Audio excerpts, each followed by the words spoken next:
Thank you, Louisa and Hendrik, for organizing this webinar and for the speakers for the great presentations. I will share my screen. Okay.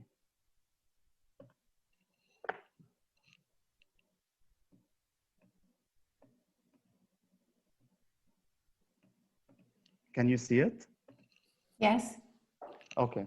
So what I'm going to present today is a bit different. I'm going to talk about the response of UN Habitat Lebanon regarding COVID-19 pandemic.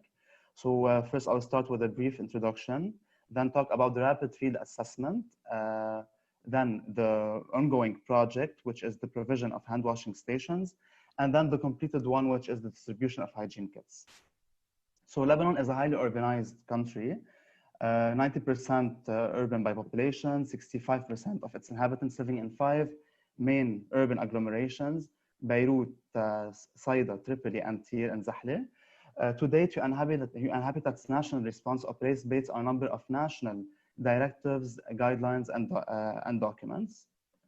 So as I said earlier, UN Habitat Lebanon undertook a rapid field assessment in April 2020 for the local authority capacities across the country.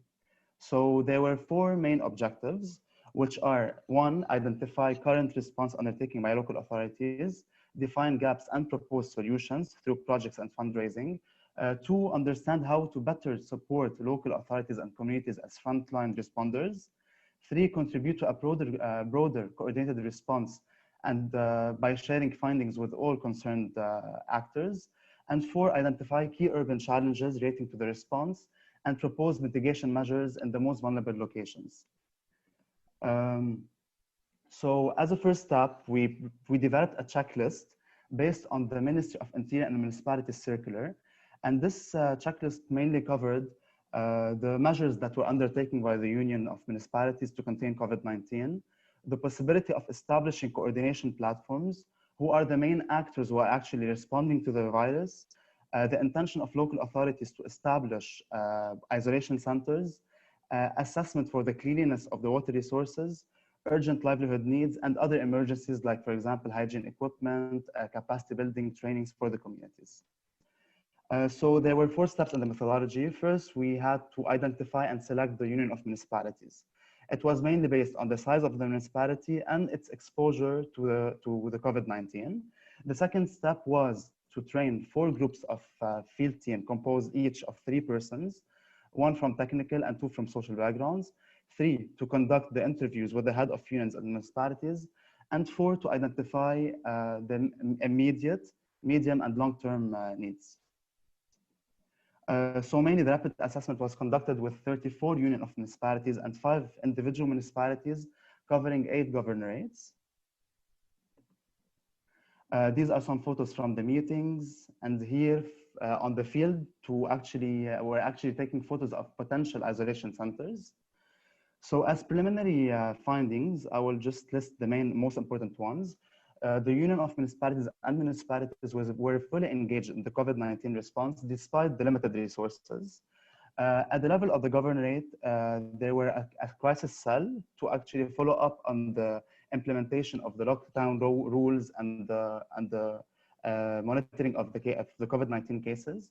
At the level of the municipality, there was an emergency committee, which was in coordination with the disaster and risk management team, volunteers, and local community. They were constantly doing the precautionary measures that are mainly sterilizing the open public spaces, distribution of masks and gloves, and fixing checkpoints on the main entry of the villages to monitor the body temperature and to disinfect any product that is actually accessing the village.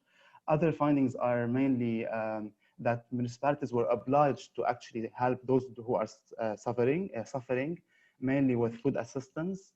The identification of isolation centers was not based on clear guidance or procedure. There wasn't always clean water for all households. Wastewater, solid waste is actually also not properly managed, but there were always raising awareness on COVID-19 for the community. So as immediate needs, at the technical level, there was a high need for protection supplies and materials when it comes to gloves, masks, and disinfection materials because it was very costly for the municipality. There were some isolation centers that were required rehabilitation and equipment. At the level of water, there was a dire need to supply and install hand washing stations, mainly in localities where vulnerable population groups are settled. This will help to avoid the spread of the COVID-19 again in the area. And at the solid waste level, there was a need for technical capacity of the municipality on how to treat the medical waste and disposal of drugs. At the social level, municipalities requested financial support to implement COVID-19 related income generating activities.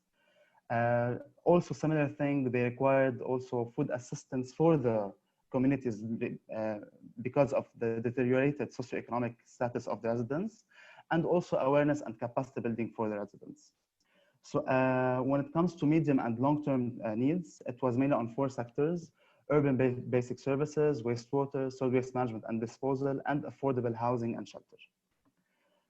So mainly we put all these priorities per governorate because we work with 8 mainly. And then we produced this matrix showing a detailed need per union of municipality. And now we gathered all these info, figures, findings, and recommendations and compiled them in one report, which is now published on UN Habitat Lebanon website in case you're interested to check it out. Moving forward, based on the assessment, UN Habitat Lebanon intervened in 2 actions.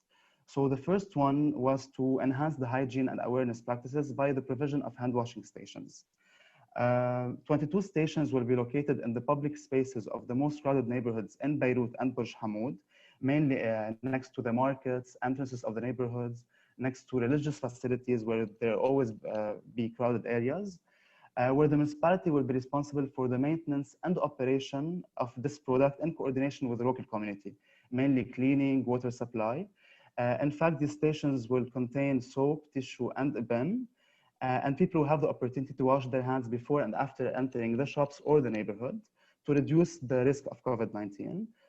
In addition, awareness raising on the importance of hand washing station will be delivered to the communities, and capacity building trainings on operating and maintaining this product will be implemented for municipal staff and shop owners. This is a photo of the hand washing station. It's easy to use. You press by foot on the red step for soap supply and on the gray step for water supply, and you take tissue from here and you throw it in the bin. These are photos of the context of the neighborhood we're working in. This is a Palestinian gathering in Beirut.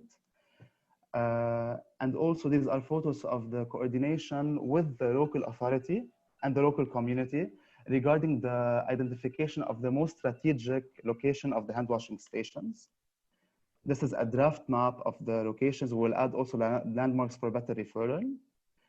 Moving to the completed, I know I run out of time. This is the last project which is completed. It's mainly that we distributed 992 hygiene kits targeting 4,415 persons. And this was done in the most vulnerable neighborhood in Beirut called Sabra. This intervention was done in close collaboration with a local NGO called PARD and existing local committees, so we can cover the poorest families in the area. This includes also door-to-door awareness on the usage of the kits and hygiene behavior. These are communication and awareness raising materials that we produced: sticker, pamphlet, roll-up, and SGBV poster. We gave vouchers through the door-to-door modality, and actually the community came to the center to grab the hygiene kit. This is it, by the way, and this is the context of the neighborhood we're working in. And these are the families getting their hygiene kits from the center. I'm done here, thank you. If Hendrik can present the video, please.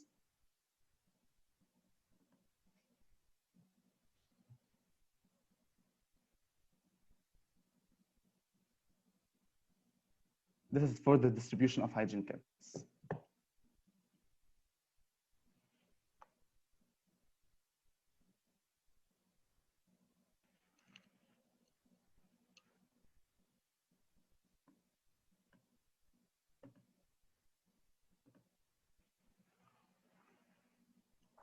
Hendrik, I can't hear. Maybe you should put your sound on.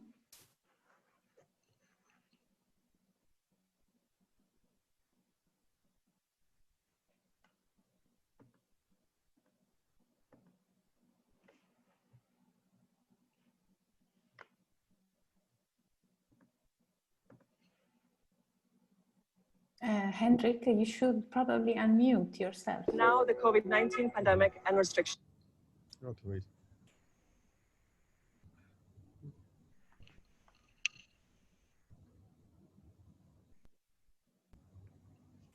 I'm not mute. No. Can you hear the video? I'm not muted. The video suddenly stopped. I think it's a connection. Yes, we can hear you. So maybe you can restart the video.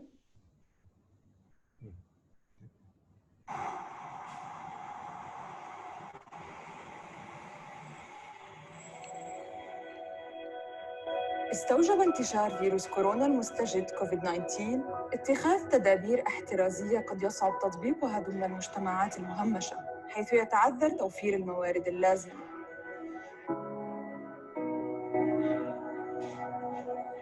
Since last year, Lebanon has been experiencing crisis after crisis, starting with the civil uprising in October 2019, followed by the current and ongoing socioeconomic crisis, and now the COVID-19 pandemic and restrictions.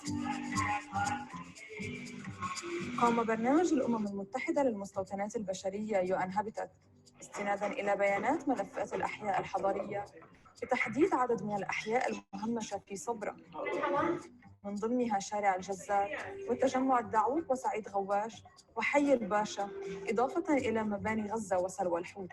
نحن عم نوزع حصص نظافة في بقلبها مستند بيساعدكم لحتى تعرفوا كيف بنغسل ايدينا واي متى بنغسل ايدينا وكيف بنعقم. فبالتعاون مع جمعية المساعدات الشعبية للإغاثة والتنمية بارد، وفر البرنامج حوالي 1000 حصة تشمل الاحتياجات الأساسية للنظافة الفردية، وتتضمن مواد تنظيف وتعقيم وحماية شخصية.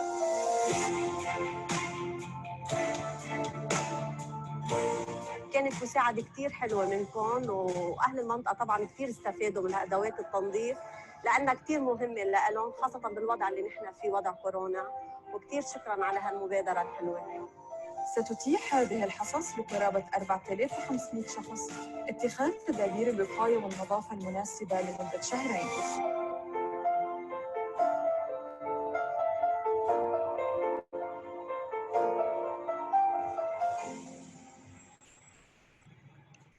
Thank you, Hendrik.